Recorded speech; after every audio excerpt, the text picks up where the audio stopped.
Da Nang is the third largest city in Vietnam, and it is a city growing in popularity with tourists, backpackers and digital nomads. I visited Da Nang back in May 2024, so in this video I want to share with you 5 things that you need to know before you make your trip to Da Nang. Now, the first thing you really need to know is that this region of Vietnam in the center of the country does actually have quite a lot of things to do, so do not plan to spend too few days here in Da Nang. Spend at least 5 or 6 days here, in my opinion. If you work remotely, I mean, that's not going to be too much of a problem because you can spend as long as you like in Da Nang. But if you are a tourist or a backpacker passing by, I would not recommend just spending 2 or 3 days here. You really do need more time than that, in my opinion. Of course, you have the beach, as you can see in these clips here. You have the city center of Da Nang, where you've got lots of cafes and restaurants. I recommend going to the Lady Buddha statue. It's located on a hill, so you do get a nice view across the city. And also, it is referred to as Monkey Mountain because there are lots of monkeys there. Be warned, they do like to jump around, so if you are scared of monkeys or jumping animals,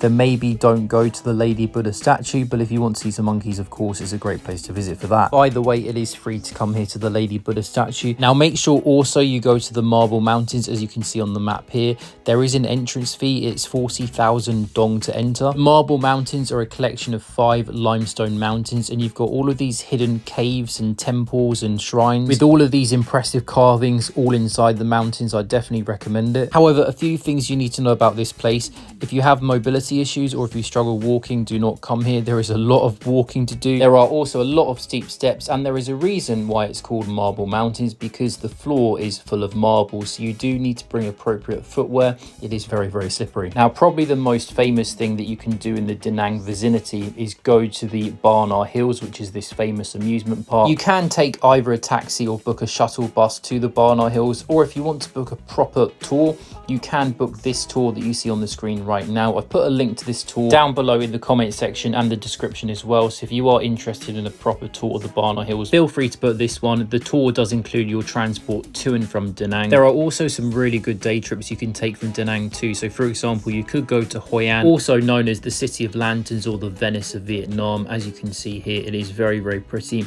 I stayed here for 4 days actually. However, you do not need to spend 4 days here. 4 days was too much. You can spend 2 days maximum here, or even a day trip from Da Nang, as I said before, would be a good idea. You can also take a day trip to the city of Hue. Hue is known as the ancient capital of Vietnam. It was one of the former capitals. You can see former emperors' palaces. You've got lots of green space there too. So as you can gather, there are a lot of things you can get up to in the Da Nang region. So don't spend 1 or 2 days here. Definitely spend more time. Now, the second thing that you need to know before coming to the city is that you should download the Grab taxi application on your phone. If you have not heard of Grab, Grab is basically the Uber equivalent of Southeast Asia. You can use it to get taxis, you can order food from Grab, or if you want a more authentic Vietnamese travel experience, instead of booking taxi cars, you can book taxi motorbikes and go on motorbikes. The Grab app is very safe, it's very affordable, and you can use Grab to get between Da Nang and the airport, Da Nang to the Barna Hills, Da Nang to Hoi An. You can use Grab to get to the Lady Buddha, the Marble Mountains. You can use Grab to get virtually anywhere, and there are always Grab drivers available. It's not like Uber in many places where it takes ages for a driver to turn up.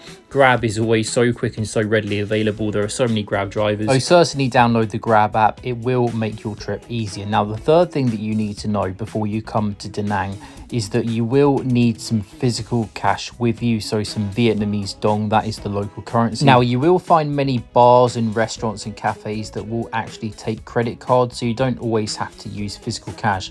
But especially if you are going to night markets, buying from street vendors, buying banh mi sandwiches or buying coconuts at the beach, do have some cash because not everywhere is going to accept card. And entering the Marble Mountains too, actually, you did have to pay in physical cash when I was there back in May 2024. Something I did not mention before, there is a 15,000 dong fee to use the lift to go down once you've finished after going up the Marble Mountains. Something you may want to do because there is a lot of walking and a lot of steps. Now, more about the general prices that you're going to pay when you are in Da Nang.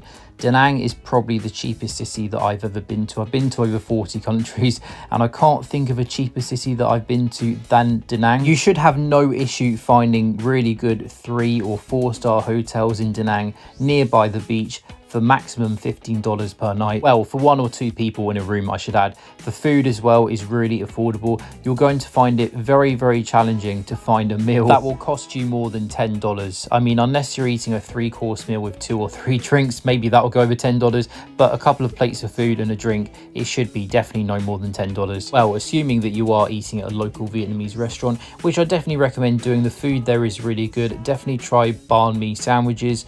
Try the local pho, or pho as they call it in Vietnam. Also, I recommend a dish called bok co. It's actually a speciality to Ho Chi Minh City, not Da Nang. But if you can get hold of this dish, bok co, I really, really recommend it. It is extremely tasty. There is a really good cafe culture in Da Nang and all throughout Vietnam, actually. Definitely try the egg coffee. It is so, so good. So in summary, Da Nang will give you good food and good accommodation at good prices, but definitely bring some physical Vietnamese dong with you because you will need a little bit. Now it's time to talk about the 4th thing that you need to know before you come to Da Nang. But before I go on to the 4th thing, do click the like button if you are enjoying the video so far. Hopefully you are enjoying it, and hopefully this video is giving you some value. So it takes you half a second, just click that like button, it does help out the video. But anyway, the 4th thing that you need to know before you come to Da Nang is that despite the fact Da Nang is a big city with over 1 million people, it really does not feel like a big city with over 1 million people. It is not the most dynamic and vibrant city you're going to find in Southeast Asia. So as you can see here, the population is officially 1.2 million people. So you may be looking at this thinking, oh, this means Da Nang is going to be a really buzzing, dynamic, big city, but it really is not. If you're looking for that big city vibe in Southeast Asia, somewhere like Bangkok, Ho Chi Minh City, Kuala Lumpur, those are the cities that you're going to want to go with instead of Da Nang. You are not going to find the crazy 7 days a week nightlife that you may find in somewhere like Bangkok or Ho Chi Minh City. Da Nang has big city amenities, but with a much more slower pace of life. The vibe is really chilled and really relaxed, and there's also a really nice family friendly vibe as well. Lots of families out and about on the beach. So if you do have a family, or perhaps if you're an older person looking for somewhere to chill and relax, I think Da Nang is a great place for that. It's also a great place for younger people who are looking to get their heads down and work. So if you do work remotely and you have your own business and you're looking for somewhere that's really cheap, but somewhere where you're not going to be distracted by big city activities, Da Nang is really good for that. Da Nang is certainly not a big party place at all. So now it's time to move on to the 5th and final thing that you need to know before you visit the city. And actually at the end of the video, I will reveal a bonus thing that you need to know too.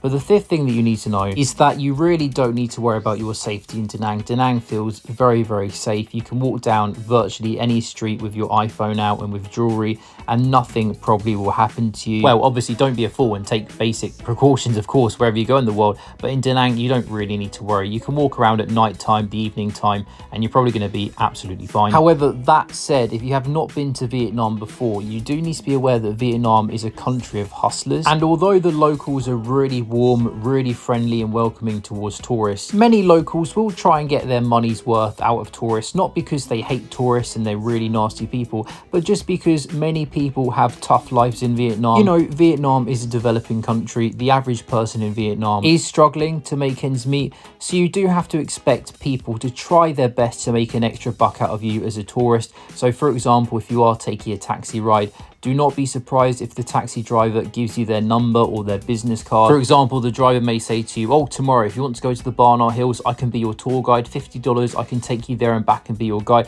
that kind of stuff. So if your driver has been really good to you, you may want to take the tour with them if you really like them and get on with them. But if the guy looks and feels a bit dodgy, then obviously don't feel obliged to do that at all if you don't want to. And actually in many places in the world, I would not recommend doing that, especially in South America. Definitely don't do that in South America. But in Vietnam, if your gut feeling tells you that the driver seems okay, then you're probably going to be okay. There isn't this robbery and crime culture that you have in many parts of the world. You don't have that in Vietnam. Additionally, if you do not look like a Vietnamese local, then do not be surprised if motorbike drivers pull up in front of you on the pavement and say to you, where are you going? Where are you going? Do you need a ride? I can take you there. I can take you there. Yeah, I would not recommend going with those motorbike drivers. Again, use the Grab taxi application because it is safe and verified. This happened to me in Da Nang, but it happened to me so much in Ho Chi Minh City, which is why I'm pulling clips up of Ho Chi Minh City here. So yes, do not be surprised by the hustling culture in Vietnam. Now, as promised, the bonus thing that you need to know before you come to Da Nang is that although the the food is really good, as I said before. Don't feel ashamed if you do want to eat some Western food every now and then, because if you do eat too much Vietnamese food, and if your stomach is not used to that style of food, or perhaps more importantly, if your stomach is not used to those hygiene levels, then it is likely that you could end up enjoying a lot of time on the toilet or not enjoying time on the toilet. Stomach bugs and stomach issues may occur in countries like Vietnam, Cambodia, Indonesia. I was fine in Thailand seems generally fine these days for this kind of stuff, but in Vietnam it can happen. So do be prepared for the worst if you do find yourself with stomach problems in Da Nang. Now, certainly do comment below if you are from Da Nang, or if you live in Da Nang, or if you've been to Da Nang recently. Give your recommendations below in the comment section. What recommendations do you have for tourists coming to Da Nang, and what would you say that tourists need to bear in mind before they visit the city? Or alternatively, if you yourself are planning to come to Da Nang sometime soon, then comment below as well, because it will be interesting to see if any of you are actually planning trips to Da Nang sometime soon. But anyway, I do hope that you have enjoyed today's video. Do click the like button, as I said before, and also do subscribe to my channel for more travel content. So thanks a lot for watching. I'll see you in the next video.